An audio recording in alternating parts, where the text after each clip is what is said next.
In my opinion, The Avengers is the best superhero film of all time, and I'm confident that nobody aggressively disagrees with that statement. Among its many great qualities, the film is basically plot hole proof. You may point out that Loki's plan is largely based on unpredictable coincidence, but I think Loki simply adapted his strategy once he knew he was going to be captured. You may point out that there's no explanation as to why Bruce Banner can suddenly control his powers, but I'll direct you to the ending of The Incredible Hulk where he clearly tames his alter ego. You may point out there's no logical reason that the Chitauri all died simultaneously, but you actually have a point there. Why did all the Chitauri and Leviathans die after the mothership was destroyed? There's not even a hint of an explanation in the film, and it's easily the Avengers' biggest plot hole. Fans were quick to bemoan the inexplicable mass death of the Chitauri. Key among these fans was none other than the director of the film himself, Joss Whedon.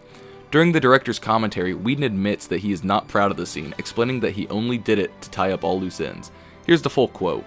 All the ellipses are when he said, or He did it like 8 times, it's really very unprofessional. Whedon explains why the Chitauri died for a storytelling purpose, but even he isn't entirely sure why they died within the narrative. He provides the most basic foundation of an explanation by suggesting that the army operates through a sort of hive mind.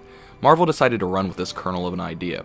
In the very first episode of Agents of S.H.I.E.L.D., Agent Grant Ward is introduced as he retrieves a stolen piece of Chitauri salvage.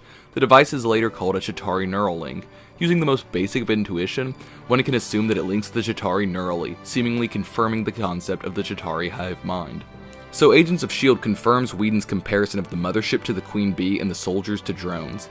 The main problem with this comparison is that the entire hive doesn't die when the queen dies. The bees fly around in a panic, or they find a new hive, or they have a new queen waiting in the wings, but they don't automatically drop dead. So we know that the Chitauri are all connected, but we still don't know why they were dependent on the mothership. Marvel, ever yearning to satisfy the fans, decided to go above and beyond by publishing a canonical S.H.I.E.L.D. file that detailed Ward's mission. The file finally delved into the science of the Chitauri hive mind. The file confirms that the mothership merely facilitated Chitauri communication. It goes on to explain that Iron Man blows up the Chitauri's mothership, severing the link between the mothership and its army, thus killing all the Chitauri in New York with an immense feedback discharge. Finally, it's confirmed that the Chitauri didn't die due to the destruction of the mothership itself, but rather because of an electrical discharge that fried their brains through the neural links. After all this fan service, it may seem like the case is closed, but I think there's a much more compelling explanation to the plot hole. Drumroll, the Chitauri were mind-controlled.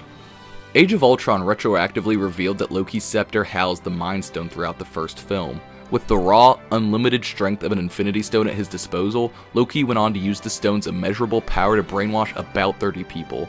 It's pretty underwhelming. It's like if Thanos assembles the gauntlet and the Avengers still beat him. Bad example maybe, but the point is that this is an incredibly poor use of an all-powerful Infinity Stone. Wouldn't the Mind Stone's potential be better spent controlling an entire army? Every Infinity Stone requires a conduit for sustained large-scale use. The Tesseract needed Selvig's machine to keep the portal open. The Either requires a human host to unlock its potential.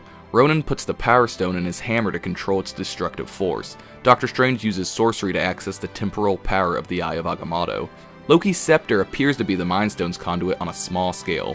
But on a larger scale, like the size of a Chitauri army for example, it might be easier to use a giant satellite that already connects to the minds of every member through neural links. The S.H.I.E.L.D. file actually backs this theory up as it explains that the links can also be used as a type of mind control. It's true that the Chitauri do not display the traditional blue eyes of those under the control of the Mind Stone, but upon death there is a flash of blue from their neural links. To sum it all up, the Mind Stone is using the mothership to control all Chitauri neural devices, which in turn controlled the Chitauri and Leviathans themselves. The extended exposure to the infinite power of the Mind Stone could have easily absorbed the collective consciousness of the Chitauri, leaving them lifeless upon the destruction of the conduit. The precedents for the adverse effects of the Mind Stone can be seen in Selvig during the Dark World. Selvig goes through bouts of insanity, and he was only brainwashed for a few days. Thanos would have been controlling the Chitauri army for a long time before allowing Loki to use them. The prolonged mind control could have easily destroyed the minds of the Chitauri. This is by no means the most airtight theory ever conceived, but I think it greatly helps the story. Whether you think the Chitauri died from the neural link shorting out or because the Mind Stone had evaporated their minds, at least the Avengers' reputation as the best superhero film of all time has been restored.